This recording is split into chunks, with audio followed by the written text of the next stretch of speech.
Pinterest isn't just a pretty mood board app anymore. It's a buyer's search engine. But here's the truth. If you're only attracting scrollers and not turning them into buyers, you're leaving a ton of money on the table. And today we're going to fix that. For you guys that don't know me, I'm Sabah. I have fully monetized the Pinterest platform for over the past half decade and use it to drive traffic to my digital products completely full time with the goal of teaching other people how to do the exact same thing with the skills that they have now. Now let's get into your strategy on how to turn those eyes into dollar signs.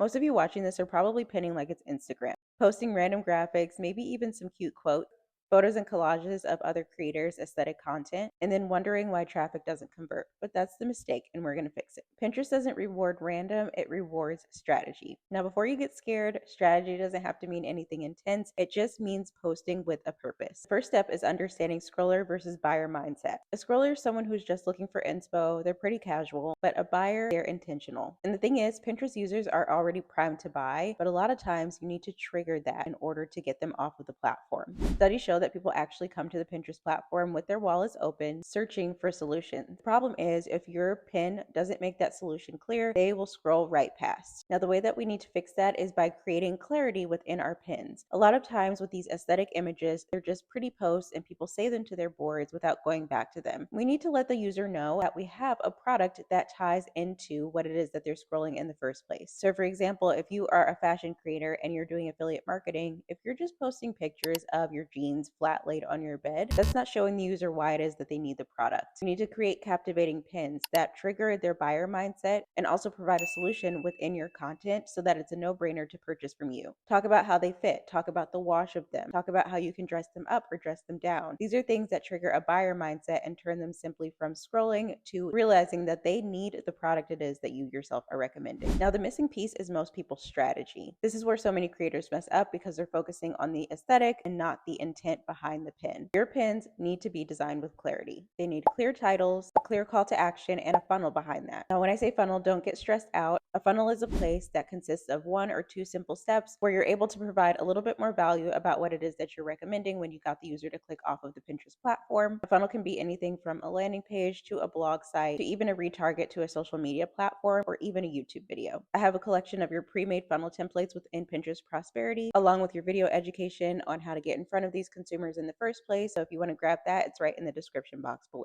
Here's one thing that you can apply today without overcomplicating it. Look at your last 5 pins and ask yourself, if someone knew nothing about me, could they tell what problem I solve and how to take the next step? If the answer is no, that's why you're getting scrollers and not buyers. Remember, Pinterest is a search engine, so your audience member is already interested in the content it is that you're creating and in the solution that your product solves. Whether you're doing affiliate marketing and recommending them things to purchase, whether you have digital products, coaching, content, or if you're creating content for other brands, your audience is open to learning more about what it is that you have to offer, but you have to be as clear as possible when it comes to the fact that you have something to offer in the first place. And pointless aesthetic images are not the way to get there. The platform can absolutely be your biggest revenue driver, but only if you stop pinning for attention and start pinning for action. If you want to go deeper and actually build out your system that turns clicks into consistent income, I'll leave the link to Pinterest Prosperity in the description. It's where I shared the exact roadmap I've used and my students have used to scale to 4, 5, and 6 figures on the Pinterest platform. Make sure to check out my previous videos where we cover all things Pinterest, how to monetize the platform, and how to turn your ideas and passions into faceless content that's bringing you everyday sales for a lifetime.